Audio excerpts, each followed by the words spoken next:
Hi, Internet people. Today I'm going to continue my reviews of the Marvel movies. As I said, I'm going to be uh, reviewing Iron Man 2, and it's been, I would say at least a year since I've seen this movie, but I do remember a lot of what I want to talk about today. Now, this movie comes 2 years after the first one. After the first one's success, after, that hit the world and everyone really loved it.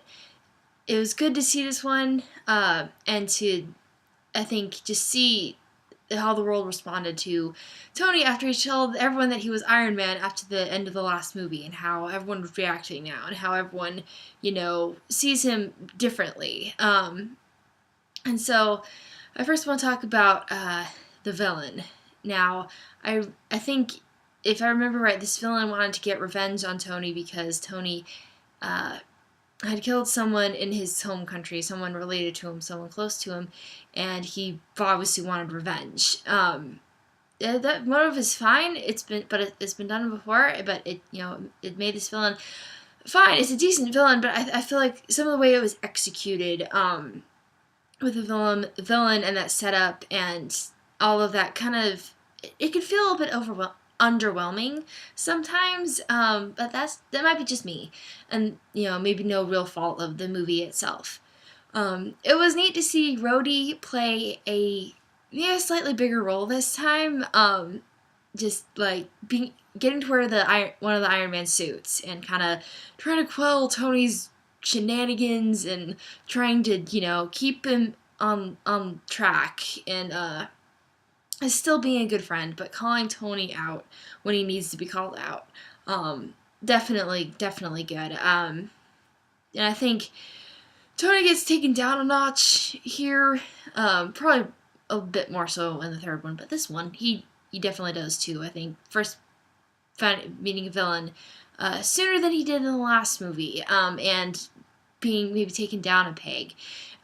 Maybe a bit of a wake-up call to him of a consequence of him, not just maybe of who he is and being a public figure already, but a consequence of Tony telling the world he's Iron Man and what he's doing and all of that. That definitely has consequences here. It was also good to see Pepper again and see the continuing evolution of her and Tony's relationship, and see her being concerned for Tony, and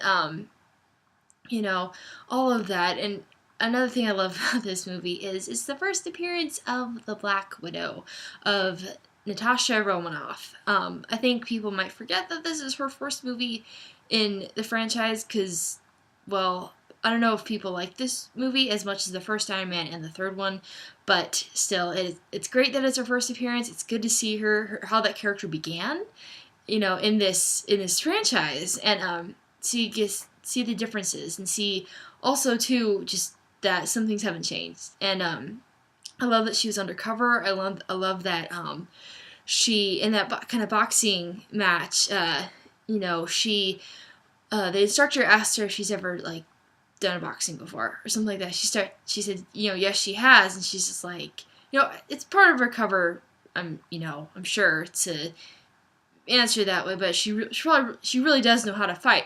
But this guy totally talks down to her, and then she totally takes him down, and it's great. It's the best thing in the world, and I love that a lot about her, that she, she'll make you think that that she's not much, but she really is. She's more than meets the eye, and her being undercover with Tony in his employ, and him finding out about it, and then having to play along. I find that hilarious, and just their interactions too. I think that their banter, and how Nick Fury and Black Widow just have kind of had enough of Tony and all his, for lack of a better term, shenanigans, all of his stuff, and so trying to, keep him in line, or kind of trying to maybe curb some of his tendencies.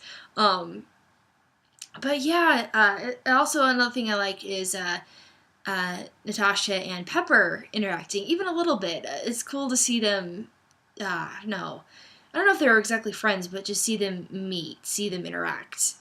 That's cool. That's kind of that beginning. It'd be cool to see more of that in the future. But yeah, like I said, Rhodey playing a bigger role, wearing the Iron Man suit and fighting with Tony first to stop Tony from being an idiot, but then fighting with Tony against the villain and against the automated Iron Man machines that either they were Iron Man machines or machines the military had made that were corrupted. But anyway, Rhodey being part of the team and just be like, yeah, let's do this. Let's fight together. Let's find a way to work together against a common enemy. That's awesome. That's really great. I love that a lot. And obviously seeing Black Widow kick ass is always great. I think also too when everything gets resolved and Natasha is able to help Tony and Rhodey to defeat the enemy and to be able to resolve that conflict. And then Pepper's in on this video call with all of them, and Natasha mentioned something about Tony almost dying or whatever, and Pepper's like, you almost died, why didn't you tell me? And I think that's where more of her concern comes out, and then later when they kiss on the rooftop, and that really sweet moment. And then Rhodey's all like, get your own roof, I was here first. Oh, the gloriousness that is James Rhodes. But yeah, so I probably do need to rewatch this movie, and I remember being as it is generally with a lot of action sequences that seem to be a bit overwhelming. They're a bit overwhelming for me, not for everyone, certainly. But if action goes on a lot for a long time, it can get just a bit intense for me. But that's okay. I still enjoy it, and it's still a good movie. And I think that because it might not have gotten as high a rating as the first one, I think some people overlook it, but I think they shouldn't. I think they should not overlook it, and they should just, see it for what it is. Sequels sometimes aren't as good as the original, but it doesn't mean they have nothing to offer. That is my rather short review. I think overall the villain might have been executed a little bit better, just in the way, I don't know, the directing, the idea, the whatever, but I think it is good or interesting to see Tony be temporarily overpowered almost right off the bat, and see how he's able to face that, how he's able to keep going, that sort of thing. And that's maybe a theme that continues in the third one, definitely, in future movies. But yeah, so I would say I didn't give my last review of the first Iron Man, I didn't give that a number rating. So for this one, I think I'll give it, what first popped into my head was 6 out of 10, which may be a little bit low, maybe 6 or 7, around there. I don't think it's as good as the first one, but I still think it's better than some people think. So if you watched this review, thank you very much.